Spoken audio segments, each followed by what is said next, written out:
Hey guys, Kris Jones and Chris Nash. Hi everybody. We're here for episode 74 of Ask Me Anything. In the previous episode, we set the framework to discuss how you can be a strategist like us and build kick-butt businesses that you could scale and employ a lot of people and make a lot of money, right? In the previous video, we chatted about planning. In this video, we're going to talk about procedures. So let's chat about it. And this is part of the 3 Ps. So we're talking about planning, procedures, and policies. These 3 things go hand in hand. Sure. This is kind of part 2 out of that 3-part series overall. Okay. So we chatted about planning, making sure that you become that strategist, thinking through, focusing on your target market, and ultimately not working in your business but on your business. This is another theme on that. But so with regard to procedures, what are some examples of how you start to incorporate this in your organization? One of the ideas that we had chatted about is you get an incoming lead. The phone rings. I mean, right? Isn't that like your gasoline? What do you do with it? Yeah, what do you do with it? And once you're off the phone, what do you do with it? For sure.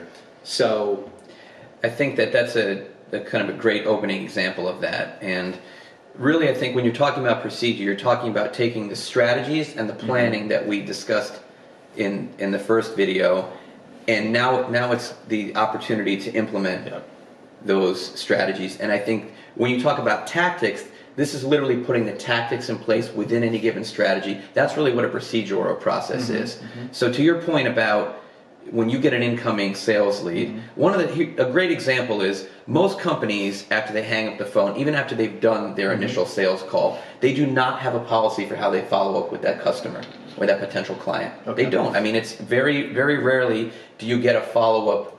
And I think you were describing a situation the other day when you were looking at cars, and your salesperson literally had a follow-up process. They texted you, they emailed you, they called you to ask about your experience to find out if they could do anything else. That's a great example of a process within an organization that not a lot of companies employ. So the other one may be if you're just on the phone with a potential sales prospect, how are you going to handle that call? And what are you going to do? Like, what steps do you take to build rapport? What educational marketing are you putting in front of them? Yeah. What are you actually doing so you can generate that interest? And then once the call closes, what proposals do you send out? Yep. What time frame do you send them out within? Those little things, they seem so obvious, but unless they're structured in a process and that can be repeated and that's consistent, then it's very hard to get your sales staff to actually run through them and do this methodically and over. let's step back for 1 second, because I want to issue a challenge to anyone who is watching this that is an entrepreneur or business person. As we go through this video, I want you to take out a piece of paper and I want you to kind of identify some areas that you, not your team, could take charge of to improve. Because the point I want to make is that when we talk about setting up the proper procedures, the real question is, how do you want your salesperson to communicate with a prospective lead? Like, specifically, how do you want them? Like, what's the framework? What's the approach? Chris mentioned educational marketing, but ultimately if someone comes into you that is ready to buy, you want to inspect that. You want to make sure that in fact that procedure is being followed. So, keep in mind that this is going to require executive level involvement. I mean, this is another area I mentioned in the previous video that sometimes I want to kick myself because I know this stuff. Sometimes I feel like I'm real busy. At the end of the day, Warren Buffett says, you got to hire smart people and get out of their way. Sure. But that doesn't work when you're setting up the proper procedure. I want to interrupt you for just 1 second. Go ahead. I think this is people talk about that in terms of delegation, what you just mentioned. Put smart people in and get out of their way. However, I think the point you're making about getting involved at the top level, most of the time, the people that delegate have done the task, so they understand it. Now they feel empowered Correct. to hand it off. I think it's important to get in there, get dirty. If your goal, and you've built a strategy to grow your organization to a certain level, you need to get in there and find out what your people are doing, and then help them structure a process to get it done. So I think that's the point you're making, and I think people have a hard time. Everyone says you must delegate in a business, but what does it really mean? I think the point is that you get in there and then get your butt out of the way as quickly as possible to empower people to accomplish those processes. Does this concept of putting in place procedures apply to every aspect of your organization, or does it just apply to sales? Obviously, every aspect. It actually applies on a personal level. When you walk into to handle your day or handle your week, if you don't have a process in place for how you're going to tackle that day, again, it's the difference between being a strategist and a tactician. You need to make a process for how you even handle incoming emails in your inbox. That's an example that I think we can all appreciate, because we all come in the morning and just start checking email. But if you build a process around that, and let's say you group your emails or build filters, so let's say all your shopping emails go in one place and all your business emails go in. Just that simple process alone is something that you can manage. Or to use to steal one of those time management tricks. If you open up an email, you handle it right there. A lot of people check their email, they look at 10 emails, they go, okay, well, I'll do that later. Now you've looked at all these emails one time. So that's a simple process you can employ tomorrow to make time management a little bit more on your side. One of the things that resonates with me about this idea of getting executive level involvement, basically the owner or the founders to put in place procedures, is that it creates an accountability loop, right? So now the staff knows what you are going to evaluate them on, right? Sure. And so, which we'll talk about in the policy video. But the real key here is to establish consistency. If we think about the franchise model, what is the franchise model? The franchise model are guys like Kris and I who've been successful. We've established a business. We're getting in place all of the plans and the procedures and the policies, and we're giving them to you.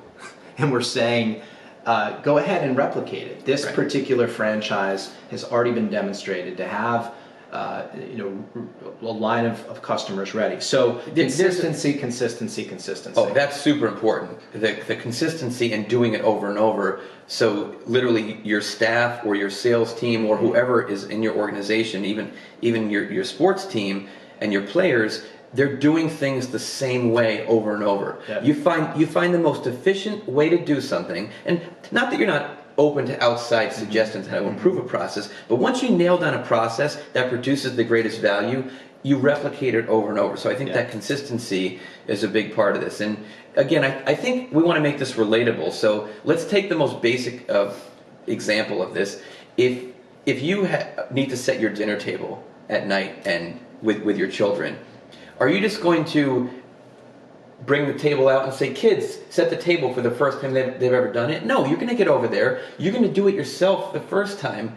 Understand how it's done. Understand where to put the fork and knife. Show them the process. And then the next time they get involved in it, they're trying to replicate that. But you may need to do it with them 6 times.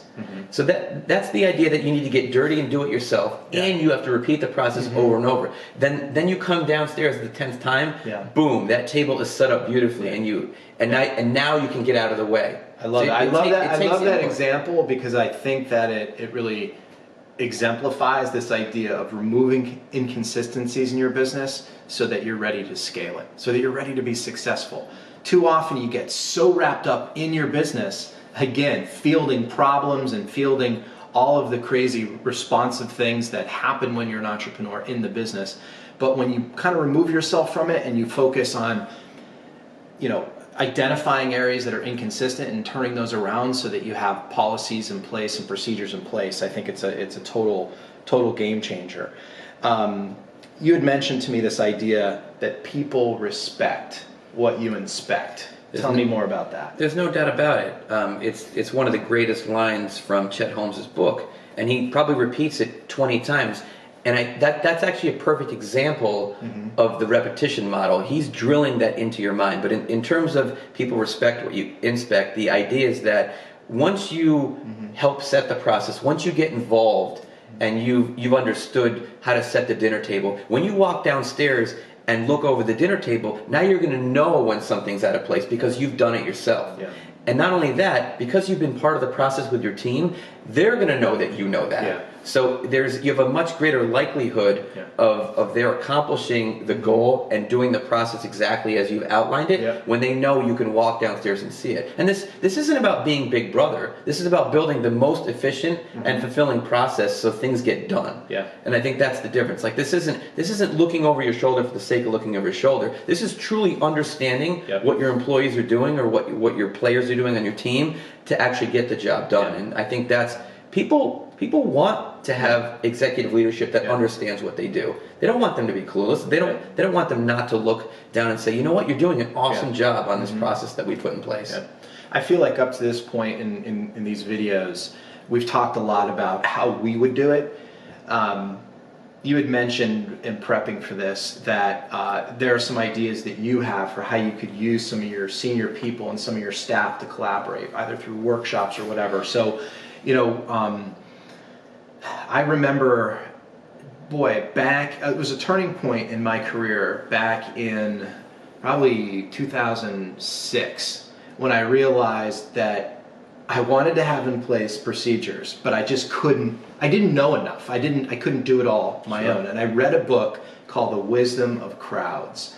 And the wisdom of crowds, the whole idea there is that by putting people in a room, really, and sort of a flat structure where, there might be someone who's coordinating it, but everybody's opinion counts. For sure.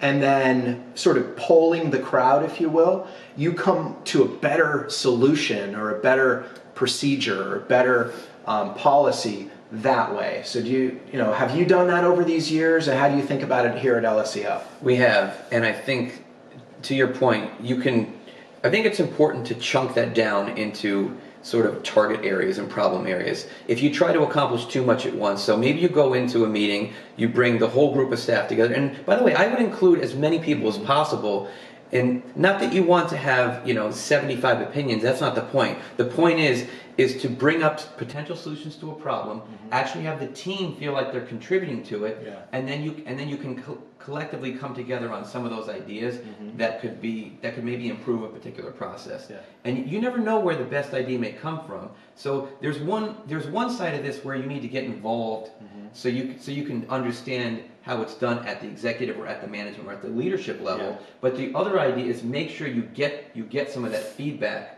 from your staff and from the team that's actually going to be executing it, so they feel like they're a part of the process. I think that's a great point. I mean, I think that there are some absolutely must sort of like stop this video and get to work. Things like sales, among others, where you really need to kind of lead the procedures there. But when it comes to things that may come up in the organization, like you just referenced, using this group wisdom of crowds sort of workshop approach to try to, collect lots of different opinions and then try to come to a solution. Sure. I think that idea could apply to all 3 Ps, right? So the planning, the procedures, and the policy section. So hope you guys are enjoying this 3-part series. This ends the second part. We will be back tomorrow to discuss the idea of tying it all together with policies. See you guys then.